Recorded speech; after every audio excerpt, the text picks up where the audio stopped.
En el caso de la economía rusa, que después de caer un 7.9% el año pasado, que fue un desplome muy importante, estaría creciendo un 4.3% este año, que ahí estamos hablando de una variación de más de 12 puntos, que es una variación muy grande. Entonces, vamos a esperar, obviamente la próxima semana, tan pronto como el Fondo Monetario Internacional publique este informe, se lo vamos a comentar, se lo vamos a circular a través del correo que siempre circulamos todos los días, y creo que eso nos va a dar un primer marco a lo que es la posibilidad o el riesgo que puede haber sobre la factibilidad del acuerdo con el fondo y del presupuesto del año 2011. Luis.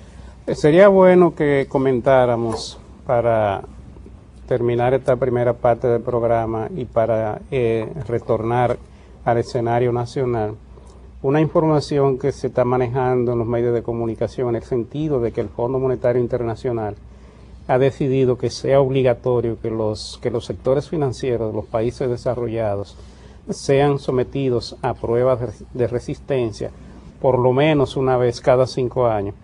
Estas pruebas de resistencia ya se llevaron a cabo en Europa y ahora parece que se van a generalizar porque se han hecho obligatorias. A Estados Unidos en el 2009 se le criticó mucho porque no se quisieron someter las entidades a estas pruebas, y ya sabemos que el gran problema que se ha generado en la economía internacional tiene que ver con el manejo de las entidades financieras, sobre todo en países como Estados Unidos, que convirtieron a la economía prácticamente en un mercado especulativo y en cierta medida dejaron de lado lo que es la economía real. Claro, como el sector financiero tiene que conectar a la economía real con el consumidor, lo que haga el sector financiero es muy importante para el desenvolvimiento de la economía en sentido general. Ahora esto ya se está visualizando que a nivel internacional todos los países, incluyendo los países emergentes que vienen desarrollándose bastante bien, tienen que someterse a estas pruebas, por lo menos en su sector financiero. Y yo creo que esto es importante para que podamos tener por lo menos la tranquilidad de que estas grandes entidades financieras no van a estar jugando con la economía internacional en la forma en que lo vinieron haciendo hasta que explotó la crisis.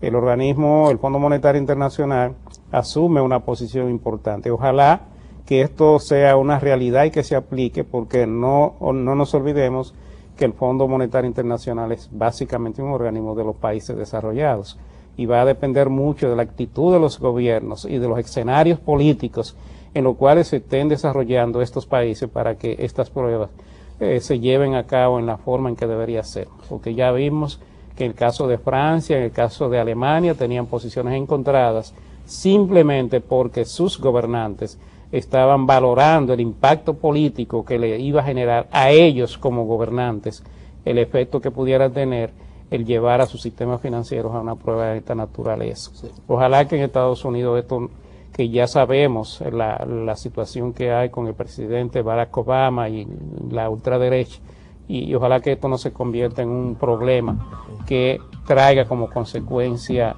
más situaciones difíciles de manejar en el escenario internacional. Sí, Luis, cuando regresemos, quiero hacer una acotación a lo que usted está diciendo, retomando algo que había presentado en su conferencia el mes pasado el doctor Jacques Attali, que hablaba de este tema, y yo creo que es un tema que tú tocaste, que tiene demasiada importancia.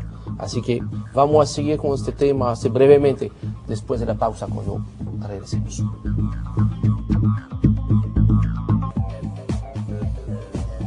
Bien, estamos de regreso con la segunda parte de la agenda económica del día de hoy. Ya vamos a iniciar en un instante la siempre muy interesante entrevista con el colega Bernardo Fuentes. Antes de ir con Bernardo, solamente permitirme una acotación adicional al último comentario que hizo Luis. Luis tiene toda la razón. Parte del problema es que en última instancia, ¿quiénes son los dueños, los accionistas principales del fondo? Son precisamente los mismos países que han causado lo que ha sido la peor crisis económica que ha conocido el mundo moderno después de la Gran Depresión. Por ahí se llamó se bautizó esta crisis la gran recesión. Entonces, obviamente eso crea un problema de gobernanza mundial, que fue un tema que ha sido debatido de manera muy interesante y muy, vamos a decir, magistral por el presidente de la República, Leonel Fernández, y el doctor Jacques Attali, con la presentación en el Palacio Presidencial, de que parte del problema al cual se enfrenta este mundo es poder lograr una especie de orden supranacional, internacional, diferente.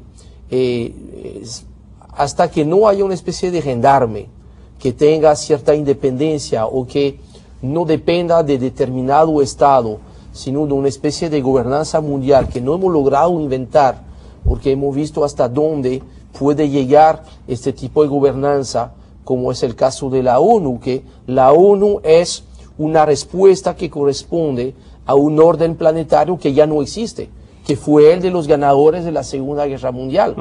Este mundo ya dejó de existir, la Unión Soviética ya no existe, los conflictos inclusive ya no respetan ni siquiera las fronteras, hasta en los conflictos ha habido una globalización sin frontera. Hoy en día el enemigo no tiene frontera, que es la dificultad de llevar una guerra, por ejemplo, contra el terrorismo. Y eso yo creo que Jacques Attali lo describió muy bien.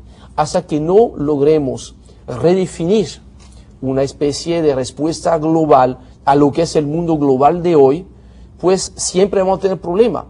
Usted no puede luchar contra el lavado de activos, no puede luchar contra los paraísos fiscales, si todos los países al mismo tiempo no dejan de hacerlo. Porque siempre va a haber un paisito en alguna parte que va a dejar entonces abierta la puerta, y eso va a permitir que automáticamente se pueda seguir colando ahí una serie de cosas. Quizás mañana lo pondrá en la luna o un satélite, qué sé yo. Pero obviamente hay que buscar otras respuestas, porque parece que del lado de la ONU, del lado del Banco Mundial, del lado del Fondo Monetario Internacional, estamos viendo hasta dónde ha llegado el límite del sistema mundial. Ayer estamos discutiendo dentro de nuestras fronteras la discusión de un modelo económico. Quizás la discusión es mucho más hasta allá de las fronteras. No es discutir un modelo económico a nivel mundial, pero sí un modelo de gobernanza a nivel mundial, porque lo que hoy existe cumplió a duras penas su propósito en un mundo que fue el de la Segunda Guerra Mundial o de la Segunda Guerra Mundial.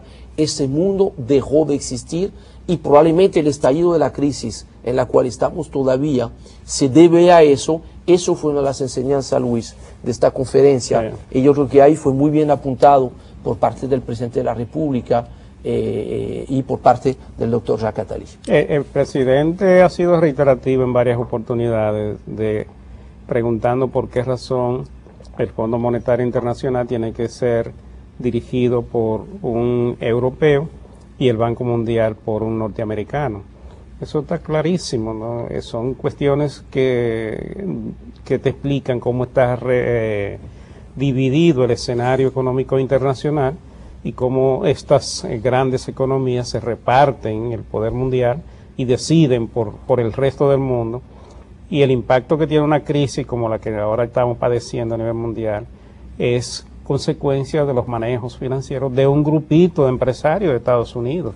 Sí. Sin embargo, la comunidad mundial ahora tiene que pagar el precio de esa gran crisis que nos va a afectar a mucha gente o a todo el mundo por mucho tiempo todavía, porque es una crisis demasiado profunda. Sí. Vamos a ver cómo se manejan estos escenarios. Ahora hay que ser justo en algo, Luis, porque es cierto que estamos en una crítica muy fuerte a lo que es este sistema de especie de gobernanza mundial que tenemos actualmente. Hay que reconocer, sin embargo, que el trabajo que se ha hecho desde el Fondo Monetario Internacional para evitar que esta gran recesión termine siendo una gran depresión, ha sido probablemente el factor decisivo para evitar un colapso del sistema financiero mundial. Pero eso es por orden de los países desarrollados. Sí, fue por orden. Le pusieron dinero en la mano. Toma, ve a las economías que necesitan recursos y ponlo a gastar para que consuman, amplíen los mercados y nos demanden nuestro producto. Sí.